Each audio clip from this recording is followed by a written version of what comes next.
Wir bei RITTEC haben schon die Vision, die Welt ein bisschen besser zu machen. Mit unserem Verfahren denken wir, dass wir eine große Lösung für eine vielfältige Fragestellung liefern. Wir entwickeln eine PET-Aufbereitungstechnologie, mit der wir die PET-Polymere aufschließen und Monomere gewinnen. Diese Monomere können dann in die Herstellung von neuem PET eingespeist werden, sodass wir einen Kreislauf komplett schließen. Wir befinden uns hier in unserem Technikum in Braunschweig, das wir zusammen mit der Technischen Universität Braunschweig aufgebaut haben und betreiben. Das Besondere an diesem Recyclingverfahren ist, dass wir aus den polymeren Werkstoffen, also den Flaschen oder Trays, diesen Schalen, die man im Supermarkt beispielsweise findet, am Ende des Tages wieder die Monomere erzeugen, die man dann wieder zum Polymerisieren neuer Flaschen oder Trays einsetzen kann. Das Verfahren basiert darauf, dass wir zunächst diese Flaschen oder Trays zerkleinern müssen, sogenannte Flakes herstellen. Diese Flakes werden dann in einer Maschine, die nennt sich Extruder, ist letzten Endes ein großer Fleischwolf, geknetet, mit einer weiteren Komponente vermischt. Und am Ende des Tages erhalten wir dort eine zähe Masse, einen Brei, der schon die Monomere oder Vorläufer davon enthält. Das ist ein Zweiwellen-Extruder, wo wir eine kontinuierliche Depolymerisation stattfinden lassen. Das wird bei uns durch eine Base, beispielsweise Natriumhydroxid, realisiert. Wir haben dort eine sehr intensive Durchmischung, eine gezielte Temperatursteuerung, sodass wir dadurch erreichen können, dass wir ganz selektiv und gezielt das PET abbauen können und in seine Grundmonomere zersetzen können.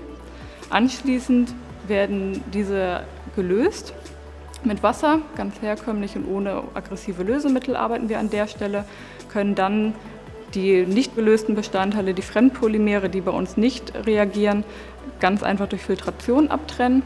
Und nach dieser Filtration haben wir eine gereinigte Rohproduktlösung, die wir noch beispielsweise mit Aktivkohle oder Ähnlichem behandeln können, um eben die möglichst gute Qualität zu erreichen.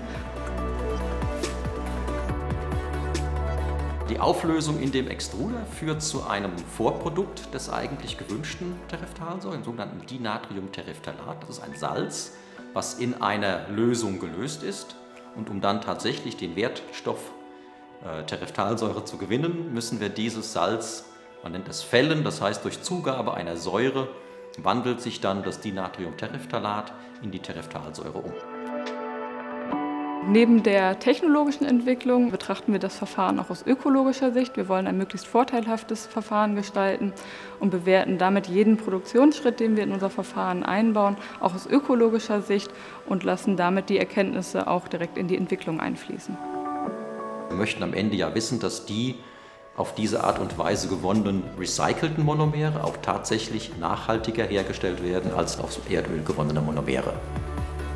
Mit unserer Lösung und unserem Verfahren sprechen wir natürlich in erster Linie die Recycler an, die heute die Herausforderung haben, dass sie werkstoffliche Ströme nicht aufbereiten können, sondern thermisch verwerten müssen, das heißt verbrennen müssen, damit sie aus dem Abfallkreislauf dann herausgenommen werden. Wir bieten den Recyclern eine Möglichkeit, diese Stoffströme zusätzlich und weiter zu verarbeiten und Produkte zu generieren, die dann wiederum wertschöpfend von ihnen am Markt abgesetzt werden können. Aber nicht nur die Recycler stehen für uns im Fokus, sondern auch die Hersteller von PET.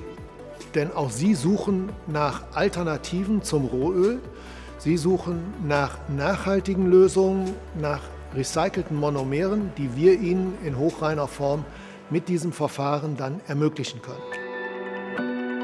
Neben der Lösung hier in Braunschweig wollen wir natürlich das Ganze dann nach draußen tragen. Das heißt, wir stehen mit Global Playern im Kontakt. Wir gucken nicht nur auf Europa, sondern wir gucken nach Asien, wo große Probleme herrschen, was die Kunststoffentsorgung bzw. das Kunststoffproblem, Abfallproblem betrifft. Und ein kleines Stück dazu beitragen, dass diese Welt eine bessere wird und auch unsere Kinder dann in der Lage sind, auf dieser Erde zu leben.